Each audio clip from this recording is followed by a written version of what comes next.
అయినా కేసీఆర్ గారు దాదాపు 50 నిమిషాలు మాట్లాడిండ్రు. కనీసం నీ పేరన్న తీసిండా, నీ పేరన్న ఉచ్చరించిండా? కేసీఆర్ గారు మాట్లాడితే రైతుల గురించో, విద్యార్థుల గురించో, ఉద్యోగుల గురించో, రాష్ట్రం గురించో, ఆటో కార్మికుల గురించో, విద్యుత్ సమస్యల గురించో, సాగునీరు త్రాగునీటి గురించో ఆయన ఒక స్టేట్స్మెన్గా మాట్లాడిండ్రు.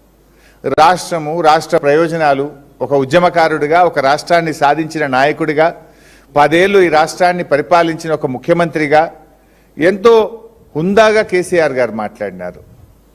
రేవంత్ రెడ్డి ఏం చేసుడు? ఒకటే మొత్తుకునుడు, ఒకటే రంకెలు, పడి ఏడ్చుడు.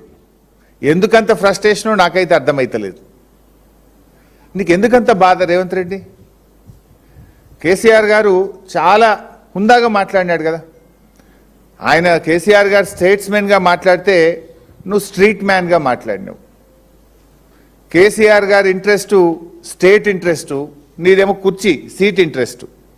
ఆయనది స్టేట్ ఇంట్రెస్ట్గా ఉండే ఉపన్యాసము, నీది సీట్ ఇంట్రెస్ట్గా ఉండే నీ ఉపన్యాసం. నేను మళ్ళీ గెలుస్తా, నేను మళ్ళీ వస్తా, ఇదే కదా నువ్వు మాట్లాడింది. అసలు అయ్యేదా పోయేదా? అది నువ్వు తల కిందికి పెట్టి కాళ్ళు మీదికి పెట్టినా బీఆర్ఎస్ ప్రభుత్వం వచ్చేది ఖాయం. దాన్ని ఆపడం నువ్వు కాదు, నీ తాత జేజమ్మ తరం కూడా కాదు.